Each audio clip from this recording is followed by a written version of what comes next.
Hello, everyone. Welcome to Work Together Wednesday. I hope that you're off to a good start with your summer. I have to share a first world problem. I'm working from home and I am dyeing things black with black dye to refresh their color, or in case of these chair cushions, if you saw my post yesterday, to completely change the color.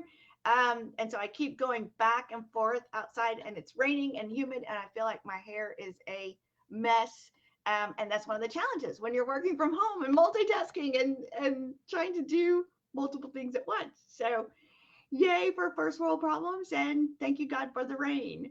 We are talking today about hashtags. And working with a lot of small business owners, it's a question that I hear a lot. What are hashtags? I don't even know exactly what they do and why I should use them, much less how I should use them. So, we're going to be talking about hashtags today. And I have a question for you. Let's see if I can find the screen. I can't find the screen for my poll that I set up with the Facebook Live. So here we go. How embarrassing is that? A social media person and I can't find the mechanism, but that's okay. That just shows you that I'm real and I don't always know everything. So I hope you feel like you can relate to me now. My question for the poll is, how often do you use hashtags? Please put in the comments. You use them all the time, or you only use them rarely, or I never use them. I don't think about them. And maybe that's why you're here today, because you need to know, why should you think about them? So please put that in the comments and let me know if you love hashtags, if you use them all the time, if it's only sometimes, or if really you don't use them, don't know anything about them. To get started, I thought I would share with you a great recent example of a hashtag newbie. So, again, if you're new and you don't know how to use them, then you will feel better maybe about this. So, and um, if you haven't seen this story, I encourage you to go follow the National Cowboy Museum in Oklahoma and support Tim. This happened back in March when things started shutting down for the COVID-19 situation. And his name is Tim. He's head of security. You can see here in the tweet. And he was asked to take on social media because the staff was reduced. And that was his first tweet. And then his second tweet, he said, um, I'm told, oh, his grandson told him to use hashtags. And so he typed in the word hashtag John Wayne. Thanks, Tim. And then he sent out some tweets saying, Lucas, can you read this? Twitter tips, please. Sorry, thought I was Googling that. So he's having this one-sided kind of conversation out there on Twitter.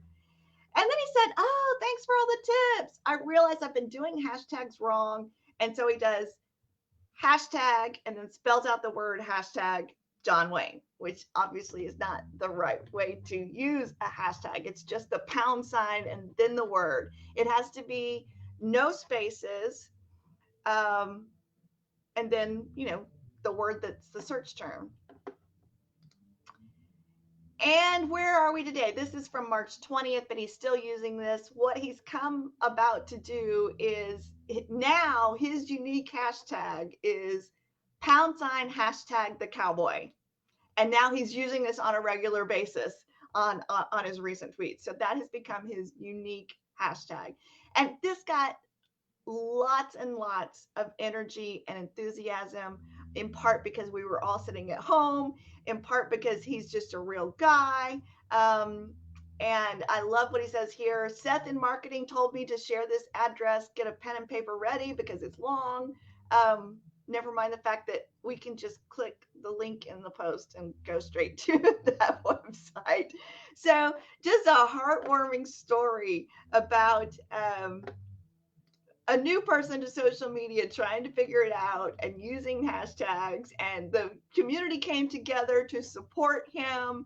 And there's lots of encouraging tips of keep it up, Tim, and we love what you're doing. And he makes funny comments. He uses a lot of humor, so that helps a lot also. Um, but that is an example of somebody trying to learn hashtags. So, what do you need to know? First of all, like I said, you want to use a pound sign and then no spaces and the words for the search term. I personally like it if it's multiple words to capitalize the first letter in each word because it makes it easier to read. Sometimes when it's all lowercase, I have to sit and figure out where does the word stop and end. So what is this that's actually being said? And that takes time. And you want to make it as easy as possible for people to read it. You don't want to make it hard for them to decipher what you're trying to put in your hashtag. Hashtags in an ideal world are kind of like help you to be searchable. So, for instance, with the current situation going on, the unrest, the Black Lives Matter hashtag, which I know in itself is controversial. But if you're interested in that topic, if you're using that hashtag, you might log in and you might click that hashtag to see what other people are saying about that subject. So it's a really easy way to just make your post, your content searchable, to chime into a conversation that other people are having about the same topic. That is one use for a hashtag. Another use is that the platforms themselves use hashtags to make suggestions for who you should follow. So in that case, you want to use hashtags that your target audience is also using. So then you might possibly be suggested to them by the platform, hey, you two people are using the same hashtags. You might want to follow this person. So in that case, you've got to think about it's not just putting it using a hashtag that's relevant to the content of my post, but what are the hashtags that my target audience is using? And sometimes they might be the same and sometimes they might be different. Another thing to think about with hashtags that kind of addresses both of those is you want to use a hashtag that's widely used because then that helps you connect with a lot of people are using the same hashtag. But you also want to use a hashtag that's more specific, maybe to your industry, your your business in particular, or a problem that you solve.